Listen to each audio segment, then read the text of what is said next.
Today I'm going to show you how to set up your iPhone so that messages which are sent to your iPhone are forwarded to your light phone. Take a look at the description for any updates to the instructions before starting. In case it's easier to follow text directions, I've also put all of the directions in the description as well. So to start, you're going to want to keep your normal phone number active on your iPhone and get a new SIM for your light phone.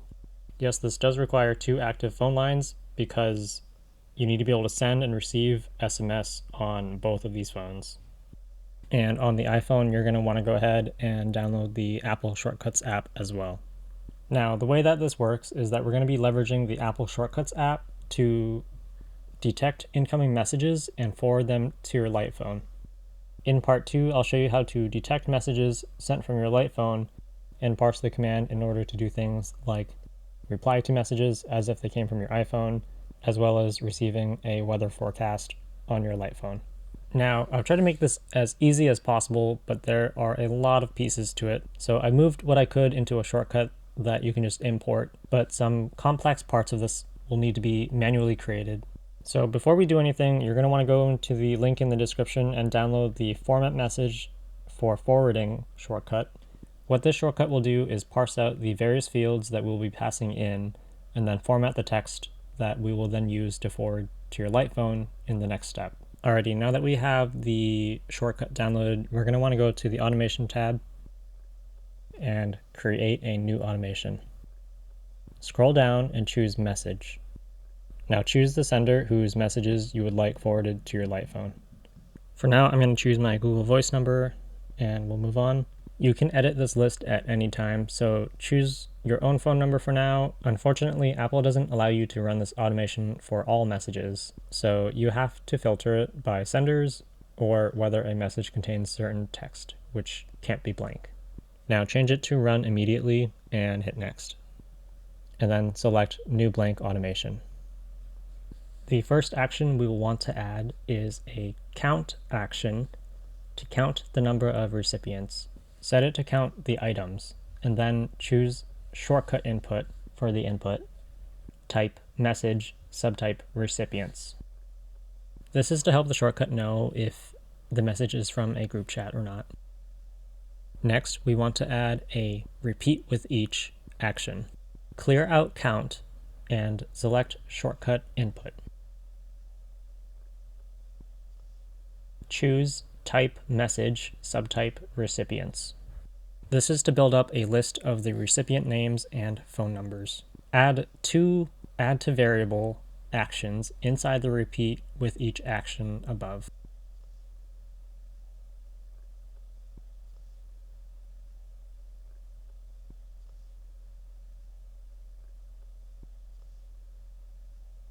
For the first one, change the type to contact and the subtype to name.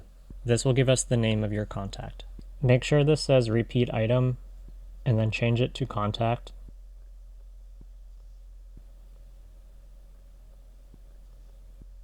And then name. For the second one, clear out the variable and select repeat item as well, just like the first one. And then select it again, change the type to number and the subtype to name. This will give us the phone number of your contact. Now, change the variable names for both of these to recipients list.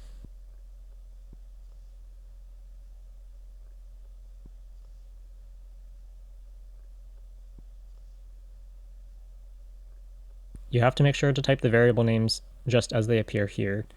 Now we are going to build up what's called a dictionary to pass into the FormatMessageForForwarding shortcut that you imported earlier.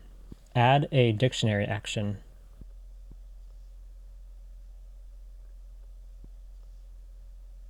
Make sure it is below the end repeat. Now we're going to create 6 keys within this dictionary.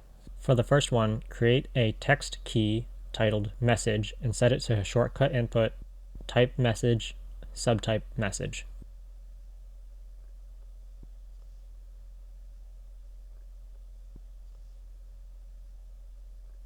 For the second one, create a key titled sender name and set it to shortcut input, type contact, subtype full name.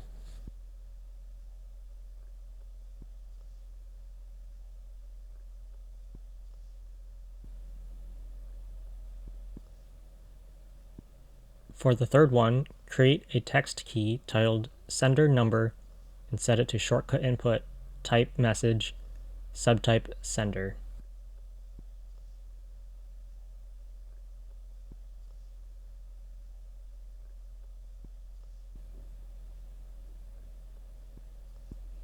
Create a text key titled recipients and set it to shortcut input, type message, subtype recipients.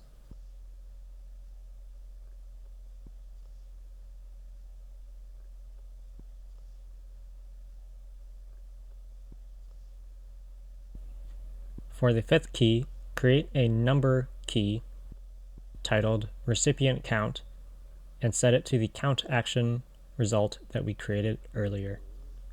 Type number, subtype number.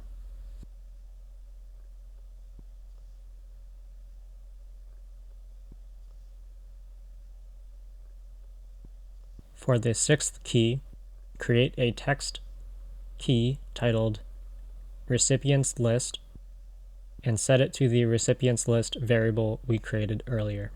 Type text, subtype text. Now add a text action and set it to the dictionary action result that we just created. This isn't totally necessary, but it can help us figure out where we went wrong if we messed up somewhere. Next, add a run shortcut action and select the FormatMessageForForwarding shortcut that you imported earlier.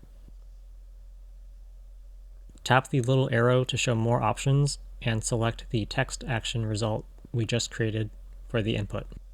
Finally, add a send message action. Pass in the shortcut result for the message and your light phone's number for the recipient. Now hit done, and hopefully if we did everything correctly, it should just work. Now, since I set up this automation to run when I receive messages from my Google Voice number, I'm going to go ahead and send a message to my iPhone from my Google Voice account.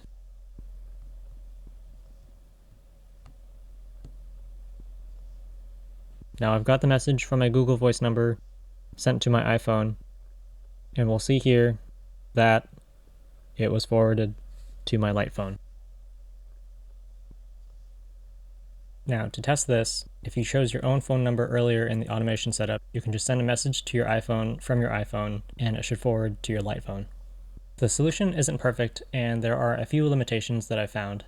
You have to choose specific contacts that you want messages forwarded from, or you can try to catch most of them with a space, but you'll probably miss one-word replies unless the sender adds a space at the end. As far as I can tell, you can't include any media such as photos or videos. Hopefully Apple updates what Shortcuts is capable of, and this is something that I can add in the future. Alright everybody, I hope that worked for you. If not, please leave a comment below and I'll try to help you out. Subscribe to keep an eye out for part 2 and let me know if this has been helpful. I don't know if it's really worth it to make the part 2 video if this isn't helpful to anybody, so yeah, let me know.